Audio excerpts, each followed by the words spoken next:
지금부터 정확하게 50년 전입니다. 반세기 전이에요. 1968년 12월에 당시 정부 관련 부처와 내무부, 요즘은 이름이 바뀐 걸로 알고 있습니다만 당시는 아마 내무부 아닌가 생각이 돼요. 관련 부처와 52개의 사회단체가 공동으로 한 가지 조직을 했습니다. 크리스마스 바로 지내기 추진위원회. 크리스마스를 바로 좀 지내자는 것입니다. 그리고 크리스마스를, 성탄절을 제대로 보내자는 캠페인을 그 위원회를 통해서 계속 벌였습니다. 12월 한 달 동안요. 캠페인의 배경은 대충 단것 같습니다. 한번 들어보시죠.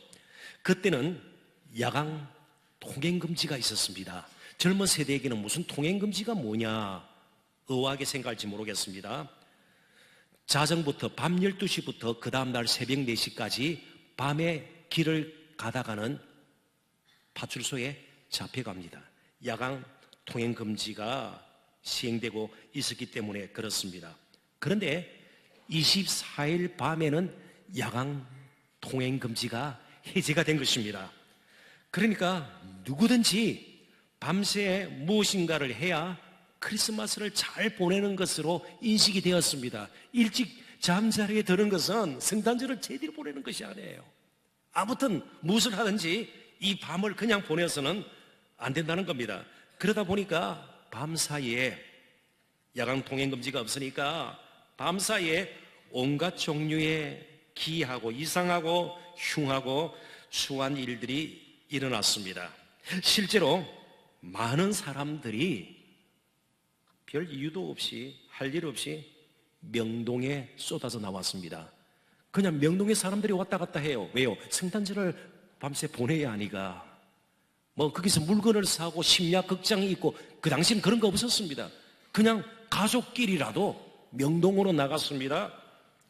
또 어떤 장소를 빌어가지고 찻집을 빌리다든지 다방이라 볼 수도 있겠죠. 그런데 모여가지고 밤새 술을 마시고 게임을 하고 춤을 추어야 성탄절을 제대로 보내는 것으로 사람들이 생각을 했습니다. 그러다 보니까 특별히 청소년들의 탈선이 큰 문제가 되었습니다. 당시 3,000명 정도의 청소년들이 남산에 모였습니다. 이유가 무엇일까요? 성탄절을 보내려고요. 3,000명이 모였어요. 남산에. 그러다 보면 생각지도 못했던 일들이 분명히 일어날 수가 있죠. 교회는 어떤가요? 교회도 쉴 새 없이 바빴습니다. 밤 12시가 되면 자정예배가 있습니다. 자정예배 드리기 전까지는 선물 교환하고 곰발바닥 이런 거 하고요. 그렇게 아무튼 보내야 됩니다. 그리고 한 새벽 2시 정도 되면 새벽 송을 나가기 전에 또다시 한번 예배를 드립니다. 그래서 제가 기억하는 바로는 성탄절 전후에서 한 7번 정도 예배를 드렸던 것 같아요. 정말 그처럼 바빴습니다. 그리고 교인들의 가정을 방문을 하고 새벽 찬송을 부르고 이제 헤어졌다가 다시 성탄절 예배를 또 드리러 교회에 모였던 기억이 있습니다. 지금은 어떤가요? 혹시 성도 여러분들 가운데 오다 보니까 현수막에 보니까 성탄주일이구나 그 정도는 아니시겠죠? 너무나도 조용하게 성탄절을 보내는 것 같지 않아요? 요즘은 성탄절 캐롤도 함부로 틀 수가 없습니다. 저작권 문제로. 말 그대로 조용한 정말 고요한 밤이에요. 그러다 보니까 거꾸로 이런 생각을 하게 됩니다. 크리스마스 바로 지내기 추진위원회가 정말 이때 필요하구나. 제대로 보내야 되는데, 왜냐하면 이러다 보니까 우리 자신도 성탄절을 그냥 연말 한 번쯤 있는 행사 정도로 생각을 하고 성탄절을 보낼 수 있다는 말이죠. 오늘 본문의 내용 자체 문자적으로는 그렇게 힘든 부분이 아닙니다. 낯선 성경 구절이 아닙니다. 이사야서 7장 14절의 성취로 이 땅에 오신 예수님에 관한 말씀입니다. 이사야서 7장 14절 오늘 본문하고 똑같은 내용입니다. 그러므로 주께서 친히 징조를 너희에게 주실 것이라. 보라, 처녀가 잉태하여 아들을 낳을 것이요 그의 이름을 임마누엘이라 하리라. 근데 조금만 더 살펴보면요, 마태복음에는 구약의 성취로, 구약에서 약속된 내용들이 성취되는, 그대로 이루어지는 사건이나 행위가 10번 정도 나오는데, 그 중에 예수님의 나심, 탄생과 관련된 성취가 한 4번 정도 나오는데 모두 마태복음 1장, 2장에 있습니다. 그 중에 첫 번째가 오늘 본문의 말씀입니다. 무엇을 우리에게 말해줍니까? 예수님의 나심은, 이 땅에 오심은 우연이 결코 아니라는 것입니다. 하나님께서 약속하신 대로 이루어진 특별한 사건이라는 겁니다. 예수님의 나심은 하나님의 이야기예요. 하나님의 드라마입니다. 하나님의 사건입니다. 하나님이 오신 사건입니다. 그래서 팀 켈러 목사님은 크리스마스의 본질을 아주 요약해서 이렇게 적었습니다. 한번 화면을 보시죠. 크리스마스의 주제는 단순히 출생이 아니라 강림이다. 하나님이 인간이 되신 겁니다. 하늘 보좌를 버리시고 구유로 오신 것입니다. 하나님의 영광스러운 본체를 스스로 버리시고 저와 여러분 같은 육체를 입고 이 땅에 오신 것입니다. 단순한 출생이 아니라 강림, 하나님이 인간이 되신 겁니다. 하늘에서 이 땅으로 오신 것입니다. 그래서 바로 이런 강림의 결과는 하나님이 우리와 함께 하시는 것이 되었습니다. 그걸 임마누엘이라 그럽니다. 임마누엘의 뜻이 무엇이라고요? 하나님이 우리와 함께 계시다. 그렇다면 적어도 세 측면에서 우리는 임마누엘의 의미, 그 임마누엘이 우리의 삶에 또 적용되는 부분들을 살펴볼 수 있을 것 같아요. 누가 우리와 함께 하신다고요? 하나님이. 이게 첫 번째 측면입니다.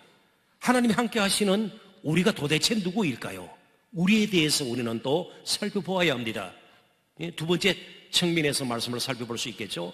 그리고 함께 하신다는 것이 오늘을 사는 저와 여러분에게 어떤 의미가 있을까? 때로는 병들고 취업에 실패하고 진학에 어려움을 느끼고 결혼은 계속해서 길이 열리지 않고 등등 여러 가지 문제 가운데 사는 저와 여러분에게 하나님이 함께 하신다는 것은 도대체 무슨 의미가 있을까? 우리가 살펴보자는 겁니다. 그래서 저는 이 세 가지 측면으로 말씀을 보면서 세 가지 주제를 나름대로 정했습니다. 다 연결이 되는 것입니다. 첫 번째 주제는 은혜 감사입니다. 하나님이 우리 가운데로 오셨다는 겁니다. 하나님이 우리와 함께 하시기 위해서 오셨다는 겁니다. 다른 사람이 아니에요. 그 누구가 아니에요. 성탄절은 먼저 누가 우리와 함께 하시기 위해 오셨는가를 되새기는 절기입니다. 하늘의 하나님이 이 땅에 오셨습니다. 단순한 방문이 아닙니다. 무슨 명절이나 그죠? 혹은 또 국가의 중요한 일이 있을 때 높은 분들이, 높은 지위에 있는 사람들이, 선민들이 사는 데 가서 잠시 방문을 하고, 그죠? 뭐 리어카를 끌고 연탄을 나르고 이런 것이 아니라는 겁니다. 영원토록 함께 하시기 위해서 하나님이 오셨다는 것이에요. 하나님이 우리 가운데로 오셨다는 겁니다. 아브라함을 잠시 방문했던 하나님의 사자의 방문이 아닙니다. 혹은 소돔 고모라 같은 죄악으로 가득 찬 그곳에 요즘 말로 시찰단을 보내어서 얼마만큼 죄악이 넘치고 있는가, 심판의 대상이 될 만한가, 그것을 보기 위해서 오신 것이 아니에요. 영원토록 우리와 함께 하시기 위해서, 임마누엘이 되시기 위해서 오신 것이 바로 성탄절의 본질인 것입니다. 자, 그렇다면 그분이 오시지 않았더라면 우리에게 어떤 일이 일어났을까? 예수님을 이미 믿은 우리에게는요, 그래서 예수님의 오심이 우리에게는 충격이 되어야 되는 것이죠. 놀라운 일이 되어야 되고요, 우리 일생을 붙들 만한, 움직일 만한 놀라운 사건이 되는 것이죠. 그래서 우리가 감사하는 것입니다. 그를 높이고 노래하는 것입니다. 그런데 우리가 다시 한번 또 이 부분에 대해서 강조할 필요가 있습니다. 마태복음 1장은 예수님의 족보에 관한 내용으로 상당히 많은 부분을 할애하고 있습니다. 그런데 마태복음 1장 16절은 그 주위에 있는 족보의 내용과 다소 다른 점이 있습니다. 그것을 우리가 조금 더 살펴볼 필요가 있다고 느껴서요. 마태복음 1장 16절입니다. 야곱은 마리아의 남편 요셉을 낳았으니 마리아에게서 그리스도라 칭하는 예수가 나시니라. 예수님의 족보라고 말씀드렸습니다. 왕의 족보입니다. 그러면 왕의 족보이기 때문에 계속해서 왕족이 나와야 합니다. 마리아는 시골 처녀예요. 마리아는 시골 처녀예요. 왕족이 아닙니다. 그런데 16절은 다른 족보의 내용과 달리 다 그냥 남자의 이름 밑에 낳고 주로 이렇게 연결해야 되는데 16절은요, 마리아에게서 그리스도라 칭하는 예수가 나시니라. 뭘 강조하려는 것 같아요?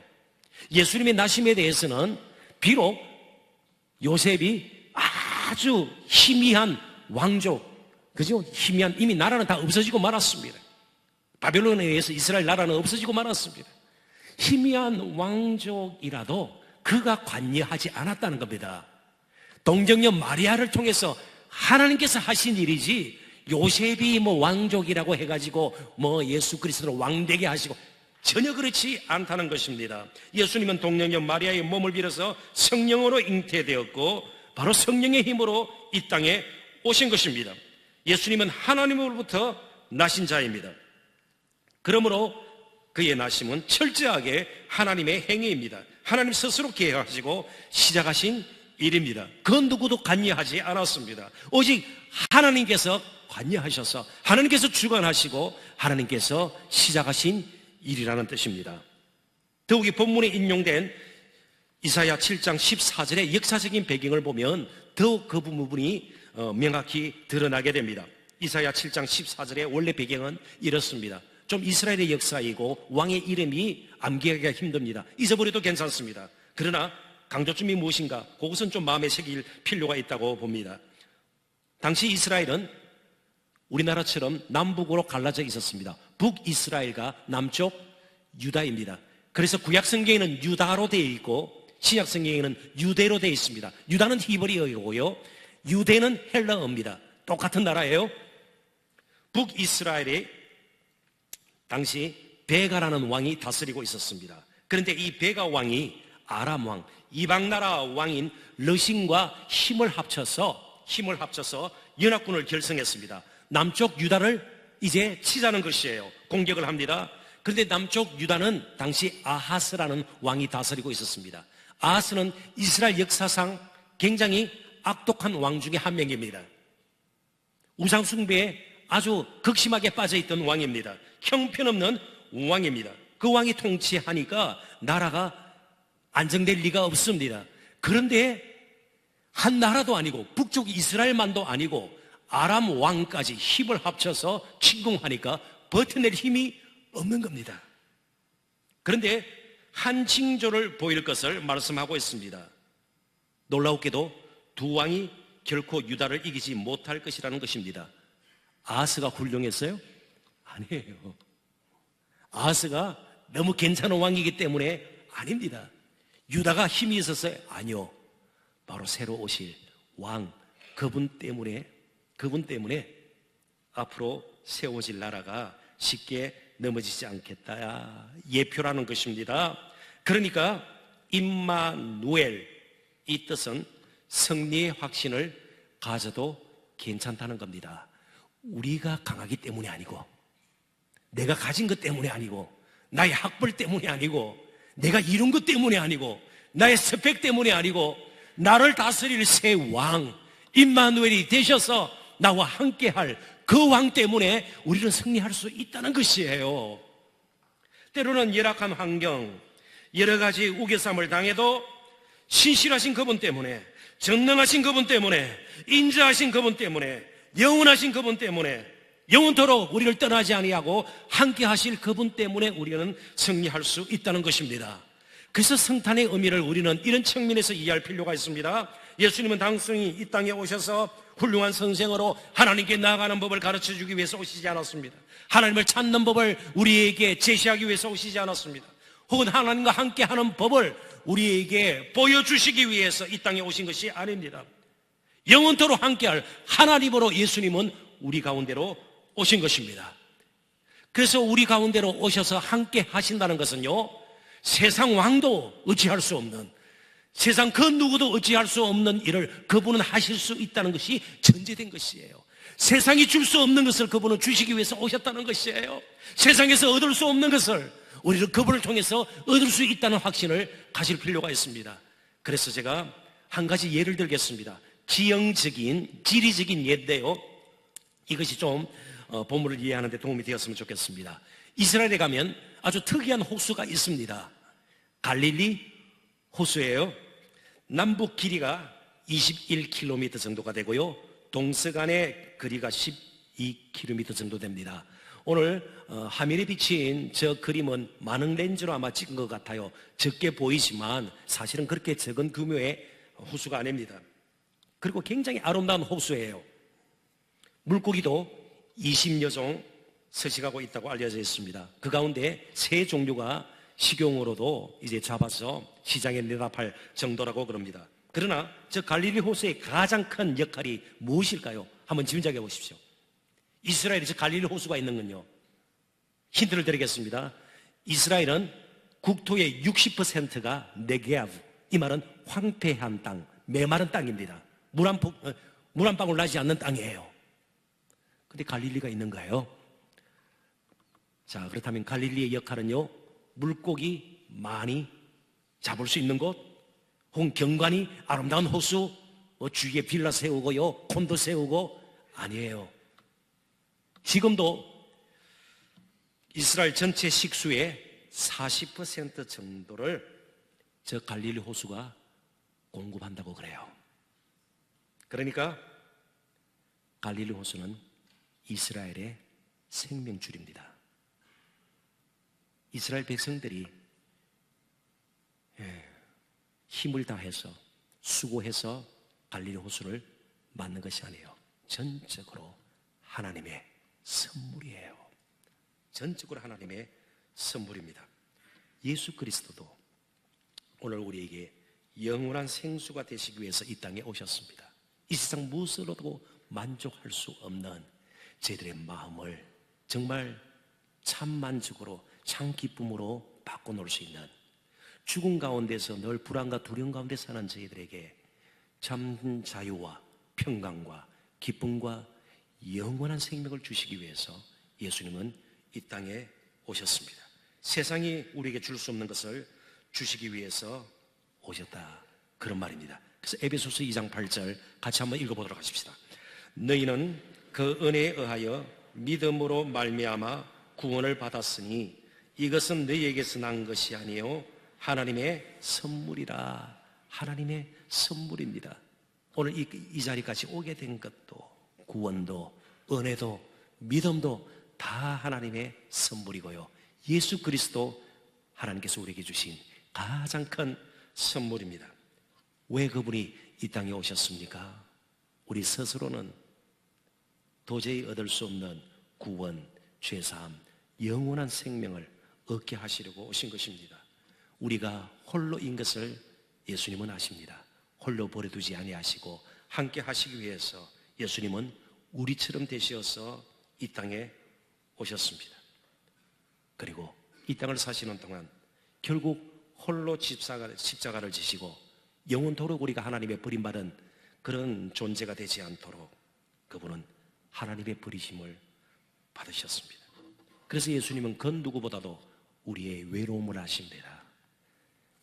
예수님은 그 누구보다도 우리가 버림받는다는 것이 무엇인가를 아십니다. 그리고 우리를 긍휼히 여기시는 분이십니다. 책 한 권을 소개합니다. 헨리 나우인이라는 영성신학자가 언젠가도 말씀드렸습니다. 하버드대 교수로 있다가 토론토에 있는 새벽 공동체, 장애인들을 돕는, 장애 아동들을 돕는 그 공동체에 들어가서 자신의 삶의 삶을 바쳤던 그런 분입니다. 그분이 쓴 책이 두껍지 않습니다. 상처 입은 치유자예요. 우리 모두는 상처를 입었지만 또 다른 사람들을 치유하는 것이죠. The Wounded Healer라는 원제를 가진 책입니다. 그 책에서 그가 이렇게 썼습니다. 같이 읽어보는 것이 좋을 것 같습니다. 다 같이 한번 읽어볼까요? 주님은 오십니다. 내일이 아니라 오늘, 내년이 아니라 올해, 우리의 비참함이 다 지나가고 난 뒤가 아니라 그 한가운데로 다른 곳이 아니라 바로 우리가 서 있는 이곳으로 주님은 오십니다. 아멘. 오늘 이 자리에서 우리가 그 주님을 만나기를 원합니다. 함께 하시는 주님을 경험할 수 있기를 주님의 이름으로 축원합니다. 두 번째 주제입니다. 자기 성찰입니다. 이제 우리 자신을 좀 돌아보자는 겁니다. 하나님은 누구와 함께 하시기 위해서 오셨습니까? 우리와. 자, 그렇다면 우리가 원래 어떤 존재였습니까? 그 예수님으로 말미암아 우리가 어떤 존재가 되었습니까? 우리 모두는 어둠 가운데 가던 사람들이었습니다. 어둠의 사람들이었습니다. 교만과 거짓으로 얼룩진 삶을 살았던 사람입니다. 무지와 무능으로 캄캄한 밤에 빛 없이 길을 가는 것처럼 방황하면서 살았습니다. 이까지는 저희들이 잘 알고 있습니다. 이제 함께 한다는 것의 의미를 우리는 좀 더 다른 측면에서 보아야 합니다. 이제부터 잘 조심해서 들으십시오. 사람끼리 함께 한다는 것이 쉬울까요? 어떨까요? 함께 하기에 불편한 사람이 한둘이 아닙니다. 함께하면 부자연스러운 사람들이 한둘이 아닙니다. 함께하기는 너무나도 어색한 사람들이 있습니다. 좀 우리말은 아니지만 격에 맞지 않는다고 함께하기가 너무나도 부담이 되는 사람들도 분명히 있습니다. 그토록 사랑한다고 죽음이 갈라놓을 때까지 함께하겠다고 쓰약을 하고 맹세를 하고 같이 살지만 끝까지 못하는 가정들이 있습니다. 이게 우리 현실이에요. 사람끼리 함께한다는 것이 쉽지가 않아요. 그래서 교회에 5가지 사명이 있습니다. 언젠가도 제가 여러분들에게 소개를 했습니다. 여러분 다 아시는 것이에요. 첫 번째가 예배예요. 교회는 예배의 공동체예요. 두 번째 사명이, 역할이, 기능이 교제예요. 교제의 공동체예요. 세 번째가 섬김, 봉사의 공동체, 네 번째가 교육, 양육의 공동체고, 다섯 번째가 구령, 영혼을 구원하는 전도와 선교의 공동체예요. 이 땅에 교회가 존재하는 이유예요. 그런데 뭐 교제가 그렇게 사명감을 가지고 해야 되는가? 사명감을 가지고 해야 돼요. 왜요? 사람끼리 저절로 함께 하는 것 쉽지 않아요. 쉽지가 않아요. 안 맞는 부분이 너무나도 많아요. 함께 하기에 너무 거북한 사람들이 있어요.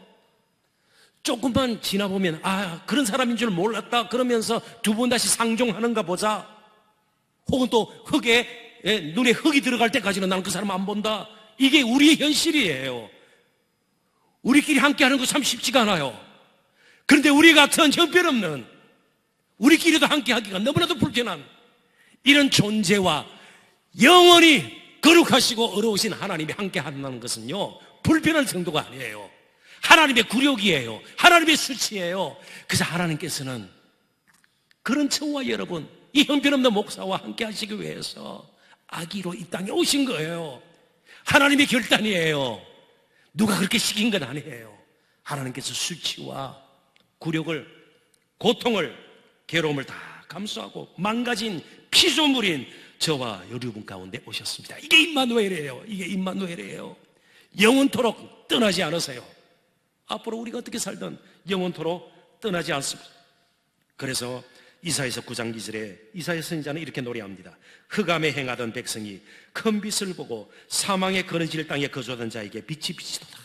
그 빛을 바라보고 그 빛 주위로 모이게 된 겁니다. 저와 여러분들 마찬가지입니다. 오늘 우리에게도 빛인 그 빛, 생명의 빛, 예수 그리스도 안에서 우리는 빛의 자녀가 되었습니다. 한번 보십시오. 예수님 주위에 모였던 사람들이 그렇게 예수님과 격이 맞는 사람들이었을까요? 예수님의 육신의 동생들이 처음에 예수님을 어떻게 생각했습니까? 미친 사람으로 생각을 했습니다. 3년간 예수님과 함께했던 제자들의 모습을 보십시오. 매력적인 사람들이었습니까? 아니에요. 십자가 지시기 전날 밤까지 누가 크냐?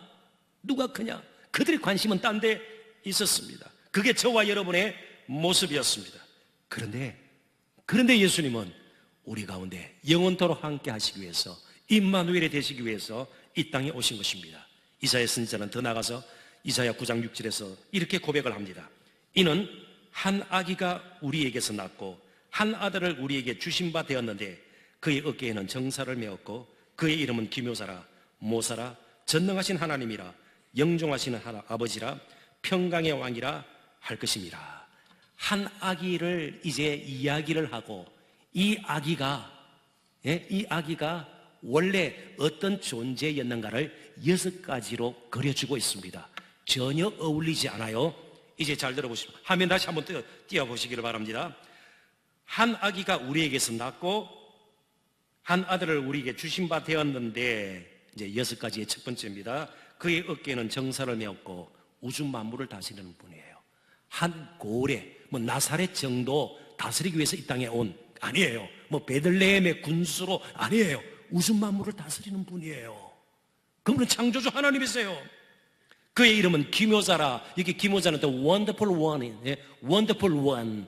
그러니까 사랑 가운데서는 찾아볼 수 없는 너무나도 특별한 분이에요. 엄청난 분이에요.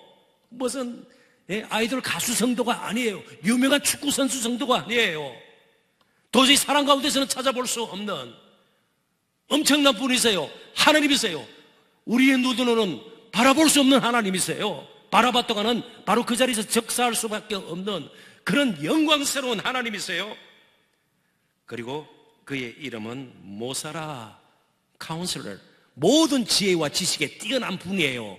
우리는 며칠 앞을 바라볼 수 없어요. 내일 무슨 일이 일어날지 몰라요. 근데 이분은 다 아시는 분이에요. 모든 지혜와 지식으로 충만한 분이시고요, 전능하신 하나님, 못하시는 것이 없고요, 영원하신 아버지라, 평강의 왕이라. 그분 안에서만 진정한 평강을 누릴 수 있는 그런 왕이세요. 아기하고 전혀 어울리지 않아요.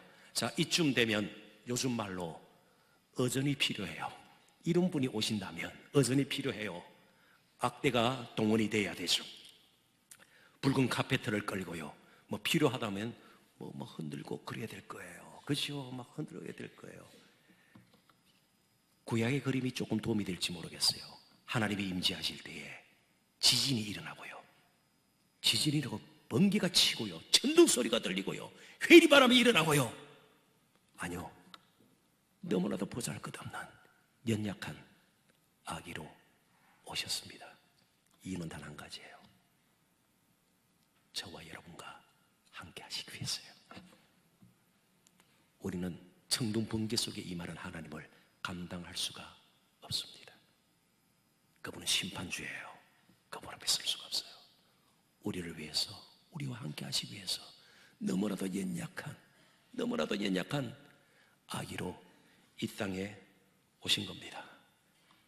하나님과 우리가 함께 하는데 가장 문제가 되는 것이 바로 우리의 죄예요. 죄가 가로막고 있습니다. 함께 할 수가 없어요. 그래서 아기로 오신 이분이 나이가 들면서 30세가 되어서 공생애를 시작하고 십자가 지심으로 그 죄값을 치르셨어요. 우리의 죄짐을 대신 지시고 담당하시고 대속의 죽음을 죽으셨어요. 그래서 이제 우리는 하나님 앞에 나갈 수 있게 된 것입니다. 그래서 오늘 본문 2절 앞에 마태복음 1장 21절에 그분의 또 다른 이름이 나옵니다. 예수, 건지다라는 가장 단순한 의미를 지닌 그런 말입니다. 우리를 죄악 가운데서, 죽음에서 건지시기 위해서 그분은 아기로 오신 겁니다. 이 성탄절에 좀 생각해 보십시다. 먹고 살기 벅찹니다. 우리가 하루하루 사는 것 쉽지가 않고 많이 지쳐있습니다. 그렇지만 멈추고 다시 한번 생각해야 합니다. 예수님 생각해야 합니다. 그리고 나 자신을 돌아보아야 합니다. 그대로 어디로 갈 것인지, 앞으로 무엇을 할 것인지 다시 한번 자신에게 질문을 던져보아야 합니다. 그래서 현수막 사진 하나 보죠. 화면에 띄워줄 텐데요. 속도를 줄이면 사람이 보입니다. 종종 보셨죠? 속도를 줄이면 사람이 보입니다. 무조건 빨리 달린다고 능사가 아니에요. 빨리 달리다가 가족이 생각이 나지 않아요. 그러다가 큰일 나는 것이죠. 속도를 줄이지 않고 무조건 빨리 달리다가 보행자를 칠 수도 있는 겁니다. 속도를 줄이면 사람이 보이는 거예요. 이제 우리 자신을 좀 볼 수 있도록 조금은 멈출 필요가 있습니다. 예수님이 왜 오셨는지, 누구 때문에 오셨는지, 그리고 우리 스스로를 돌아보면서 질문들을 계속 이어나갈 수 있어야 합니다. 예수님이 이 땅에 오셔서 임마누엘을 드신 이유는, 다시 역으로 말씀드리면 이렇습니다. 더 이상 우리 힘으로 버티면서 살지 말라는 겁니다. 그냥 좀 괜찮은 도덕 선생으로 왔다면, 종교 창시자로 왔다면 우리는 우리 살 길을 찾아 열심히 살아야죠. 정말 수단 방법을 가리지 않고 살아야죠. 그게 부질없는 것임을 예수님은 아기로 태어나셔서 임마누엘 하셔서 우리에게 가르쳐 주는 거예요. 스스로 힘을 부추긴다고 되는 것이 아니라는 겁니다. 우리가 스스로 힘을 내어서 분발하면 우리의 인생이 달라질 것이다. 달라지지 않는다는 것입니다. 그래서 예수님께로 나오라는 것이에요. 예수님께로 오라는 것이에요. 내가 도와주겠다는 것입니다. 내가 함께 하겠다는 것이에요. 우리 힘으로 스스로 고지에 이를 수 있다는 그릇된 확신을 멸하기 위해서 예수님은 이 땅에 임마누엘로 오셨습니다. 예수님이 오시면 그러한 확신이 너무나도 거짓이라는 사실을 우리에게 가르쳐 줍니다. 대신 얼마나 우리가 예수님이 필요한 존재라는 것을 우리는 이 성탄절에 다시 한번 되새길 수 있어야 합니다. 예수님께서는 복음서에 보면 사람들을 보십니다. 예수님께서 사람들을 보셨다라는 이런 표현이 복음서에 40번 정도 나와요.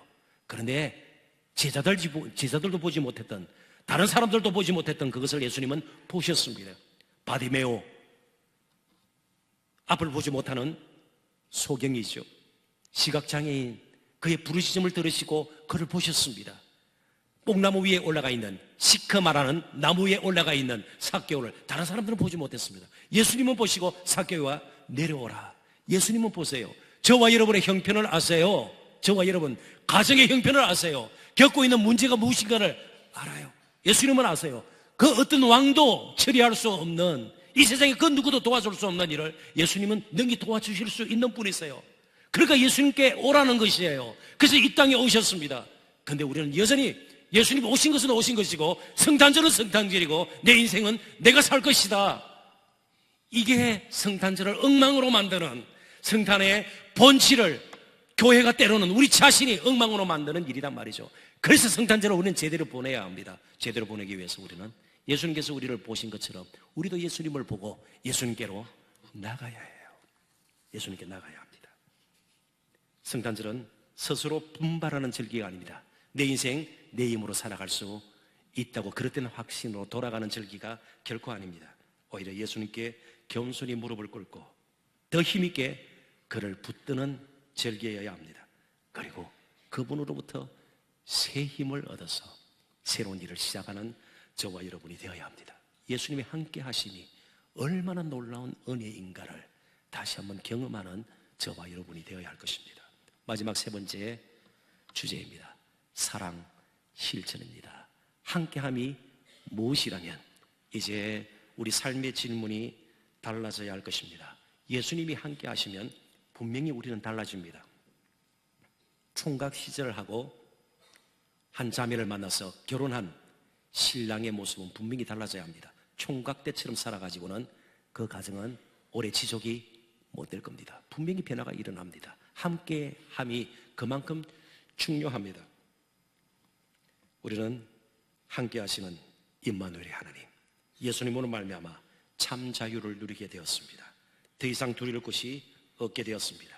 의지하고 신뢰할 대상이 분명해졌고요, 도움을 청할 대상이 확실해졌습니다. 예수님은 말씀하셨습니다. 무엇을 먹을까, 무엇을 마실까, 무엇을 입을까 염려하지 말라.